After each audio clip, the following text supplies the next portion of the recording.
Balon-balonan. Magad tayo ng salt. Malinis na to, nilinis ko na. Hindi ko na pinakita sa inyo. Add lang tayo ng mga 2 ganitong salt. Paminta. Add tayo ng paminta. Maglagay tayo ng kalamansi. Salain natin yung buto. Ayan, mga 5 piraso. Itong ginawa kong atay balon-balonan is 1 kilo. Natin ito, haluin natin. Haluin natin hanggang sa mahalo. Ayan, halo-haluin natin para mag-mix yung mga ingredients na nilagay natin. Then, tubera natin. Set aside natin to ng mga 5 minutes. Hindi ko lang kung kalahati to. Kalahating ganito. Cornstarch ito. Flour. Ang ganito din flour. Dapat pantay yung ano niya. Dapat parehas pantay ang sukat niya. Kalahating cup na ganito. Then mix lang natin. Kailangan yung pag-ano natin ng tubig is hindi siya ganun kalapot. Lang natin hanggang sa mahalo. Procedure na ginamit natin, halo lang natin dito. Lahat. Then mix natin. Haluin natin.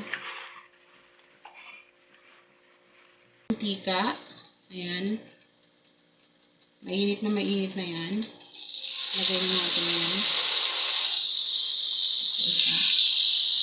Papansin natin kailangan mainit ang ating mantika. At ay balon-balonan ito.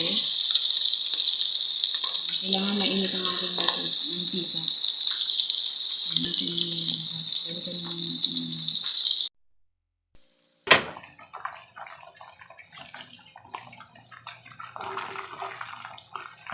crispyhin lang natin to guys. Crispyhin lang natin ito. At ay balon-balonan tong ginagawa ko. Gagawin natin. Crispy lang natin to. Ay, nilakasan ko yung apoy. Ayan.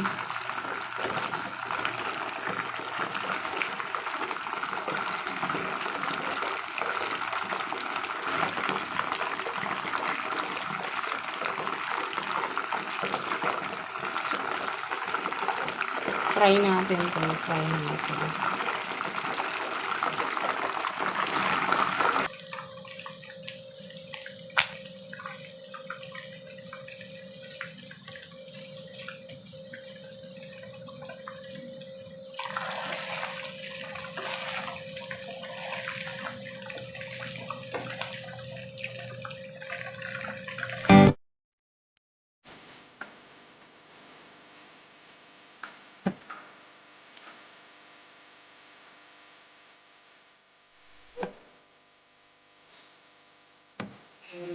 Kaya nilalagay yung isalos.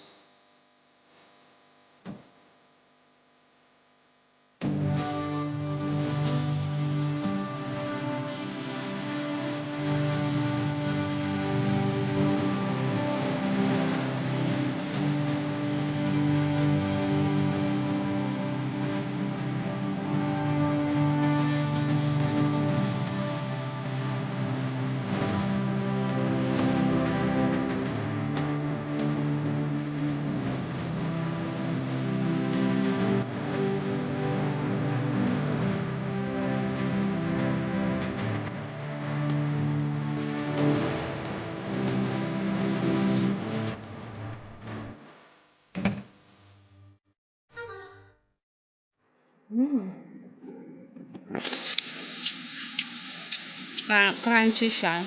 Ngunit niya kailangan ng sausawan. Sarap. Yummy.